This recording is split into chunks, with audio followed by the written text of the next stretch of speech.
Hello everybody. Let's talk today about the United States contribution to the NATO security in the European continent. There is a very good post from Stefan Korshak, the correspondent from Kyiv Post, and I would like to share it with you today. So, here is the post, so you can read along with me if you want, or you can listen to what I'm reading to you. So, during the Trump administration official visits in Europe, their collective message was clear. NATO and Russia are Europe's problem. America is doing everything and Europe doing nothing. Among other bon mots in that vein, this week, Donald J. Trump said he believes the US has spent $350 billion supporting Ukraine. Veteran readers of this blog will know that there is nothing that supports this. In fact, the real figure is about 1/3 what Trump claimed. The only realistic explanation is that Trump simply made up the figure. I won't bother to reprint the link. Just again, Google Ukraine Kill Research Institute, and you'll see the US president was spouting false information that is a breeze to fact check. The point to this section is surely the US national leadership won't just make bold-faced, factually inaccurate statements, the layman term for this is lie, about the US, Europe, NATO, and relative force levels. Maybe the bad numbers about Ukraine support were just an anomaly. Could it possibly be the White House would announce things about something as important as US force commitment to NATO without any reference to the actual facts on the ground? None of that can be possible, right? It's laughable and it's all there in open sources. Take away the air power, the US conventional force levels in Europe are a joke. US air power in the NATO space is only a slightly more credible fighting force, but only slightly. The overall numbers are pretty much indisputable. This big US military shift away from Europe the Republicans are warning about, the line about Europe suddenly being left to deal with Russia on its own, the story that Europe is doing nothing and America is doing everything, hogwash. Force in theater, the Americans are close to not in Europe already. The narrative about America propping up NATO with major forces, that's just a fraud. You don't have to believe me, just count the combat brigades and the fighter squadrons. Sure, there is a residual US force in Europe that operates air bases the Americans need for deployment elsewhere, and there is a big training infrastructure, but battle-ready combat units that deter Russia, the American presence in Europe is somewhere between a minority tripwire component and a joke. Map attached to show where the Americans are and aren't, and there is a map showing United Kingdom 9,300, Germany 34,000, but in Germany there are quite a lot of military bases that, as Stefan said, Americans need for deployments elsewhere. And, Europe can say, okay, we just deny you the use of our land, of our ground for air bases, for your military bases. Just pack your things and go away. If you are saying that you have nothing, you don't want to have anything to do with Europe, just go away. And we'll see if it will be, if it will be acceptable for the United States. In detail, ground forces the US has at best in Europe, the US has at best in Europe 3 ground combat brigades and a single corps headquarters, HQ. One of these brigades, 173 3rd Airborne, is Africa Middle East contingent formation based in Vicenza, Italy. They train to jump into desert, hot places and wear sunglasses all the time. Fighting the Russian army isn't their job. Even if they did a major conventional fight, they would get ground down very quickly. They lack the armor and firepower for long-term heavy combat. So they are just, light infantry units that don't have any heavy equipment and will be ground down quite quickly. And if you see in this map, there are 12,000 personnel there in Italy, and not all of them are combat personnel. So the real combat personnel is much, much less, I'm sure. North of the Alps, the superpower United States field exactly one combat brigade permanently. This is 2nd Cavalry, a striker unit based in Germany. And striker, it is a fine unit, but it is not Bradley. It will be just killed quite quickly. There are fine units, their training is excellent, they have a distinguished history. Robert E. Lee was their colonel at one point. But if you're talking NATO, the deterrence, impressive unit pedigrees don't deter. It's actually combat power that would deter Russia from attacking. Deterrence depends more precisely on perception of an adversary's combat power. When it comes to 2nd Cavalry, Russia doesn't have to guess about how effective a single striker brigade might be in a full-on conventional war against the Russian army. Because they have fought Ukraine's 21st mechanized brigade, who are equipped with strikers for some time. I mean, they have fought for some time Ukraine's 21st mech. The 21st is a tough unit. They are a real pain for the Russian army, but in modern conventional war, it is pretty obvious a wheeled armored vehicle like a striker doesn't last long on the battlefield. Too many drones, too accurate artillery, too easy to predict where a wheeled vehicle must drive, and then mind that route. Once the APC is taken out, the soldiers are in the open and usually not fighting anymore, just trying to survive. This is not theoretical, this is what 3 years of war have made clear. Image attached of 2nd Cavalry striker doing practice war at Hohenfels. So this is the striker from 2nd Cavalry. There is also a US aviation brigade with helicopters. Again, thanks to the Russo-Ukraine war, neither Russia nor anyone else has to wonder about how effective the attack helicopter in that brigade would be in a conventional war. Helicopters are useful, but if you operate them aggressively, they will get shot down. 12th Aviation Brigade has one attack helicopter battalion with 24 Apache helicopter gunships. We have seen what happens to Russian Mi-28 and Ka-52 gunships. Apaches are better aircraft, but my guess, a single Apache battalion might last 2 months in a real war against the Russian army, maybe less because the Russians have tons of conventional war combat experience and the Americans none. Aside from 2nd Cavalry in Germany, the US rotates one each a helicopter brigade and an armored mech infantry brigade into and out of Poland. Their job is to sit in the Suwalki Gap and, along with the Poles, deter the Russians from launching a ground offensive to cut off the Baltic states.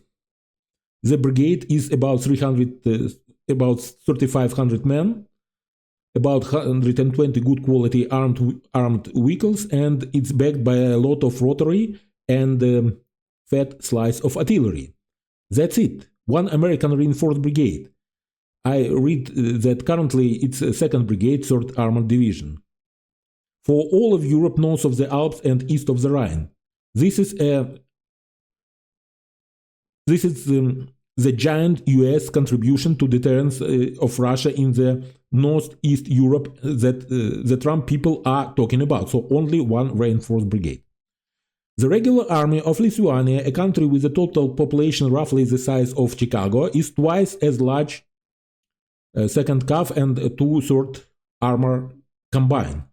So if you take all these 2 brigades that are in Europe right now, the regular army of Lithuania is twice as much. The regular Polish army is 10 times bigger than the US contingent. Several Polish brigades arguably are better armed than the Americans. The regular Swedish army is 6 times bigger than the US ground commitment to NATO, and they are a whole lot better armed. Don't even ask about quality of recruits. Swedish has conscription, and every Swedish soldier is the product of the Swedish educational system. This is without reserves. So this is just regular army without reserves.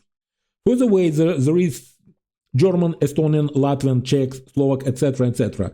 brigades that reasonably are part of the NATO ground deterrent to Russian invasion of East Europe.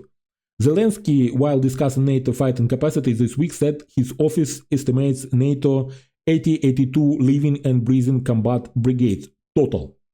Of those, to repeat, maximum 3 are from the United States.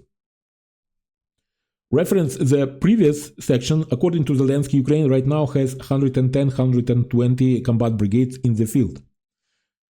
They for sure are smaller than NATO brigades, but equally for sure they have orders of magnitude more drones and more combat experience. If you count them, the SU contribution to deterrence of Russian invasion of the NATO space, then US claims that they are doing everything and everyone else is doing nothing, look even more loopy. In Cold War days, aside from the massive US troops presence in Germany, there were plans and trainings run constantly to move troops and equipment from the US to Europe fast and at scale in the face of Red Army attack. Over the last week, the White House has made absolutely clear, don't depend on that, Europe's security is Europe's responsibility. It is true the US is not just ground forces. According to open sources, the Americans have in West Europe and Britain one major air formation, 3rd Air Force, which appears to contain fighting aircraft 24 F-35s, 24 F-15s, and 24 F-16s scattered at major bases, Britain, Germany, and Turkey, plus a detachment in Poland. This is a pretty small portion of the some 1,800 fighter aircraft the US military operates worldwide. Of course, air power is flexible, and Russia might also be deterred by the risk that some of those American jets outside Europe might get transferred to Europe. However, excuse me.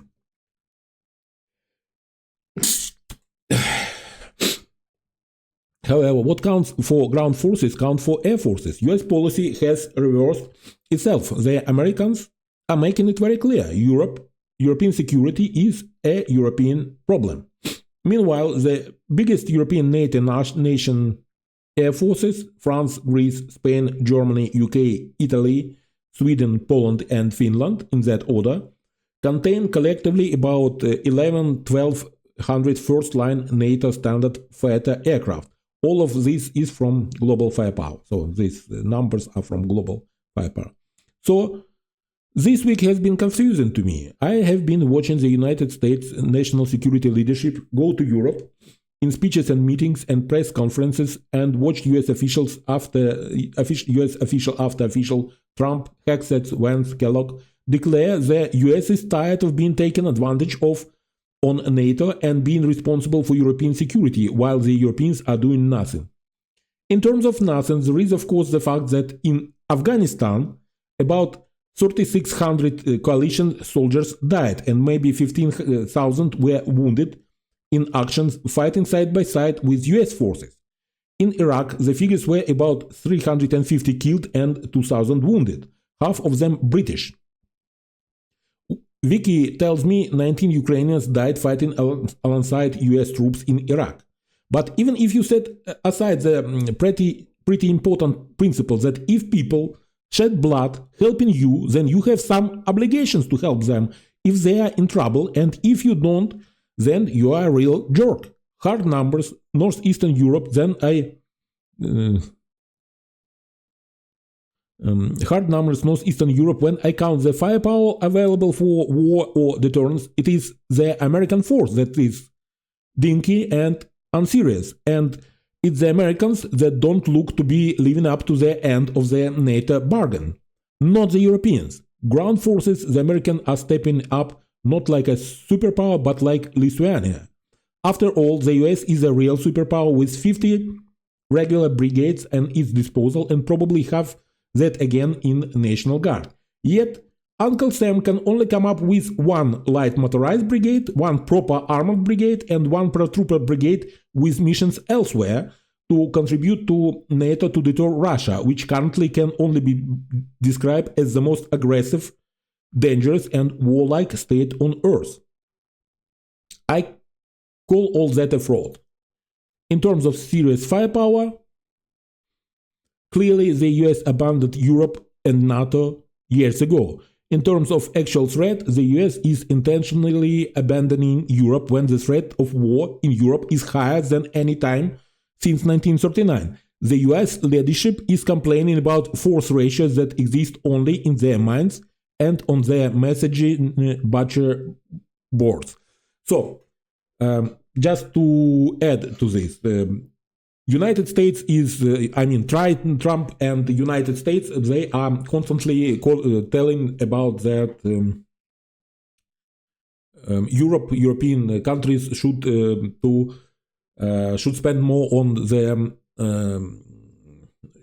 military, so bigger portion of their GDP. So it was previously the aim was to spend about 2% of GDP, and now Trump is telling about 5%.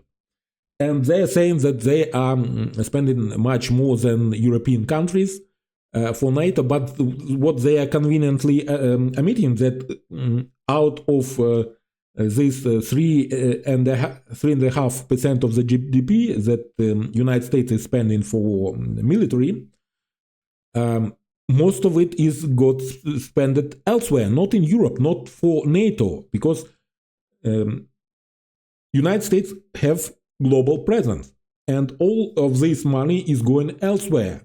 It's not going for Europe. So when Trump is trying to compare the GDP, the percentage of GDP figures for United States, don't forget that it is again a very dishonest comparison, because all that Europe is spending is for Europe.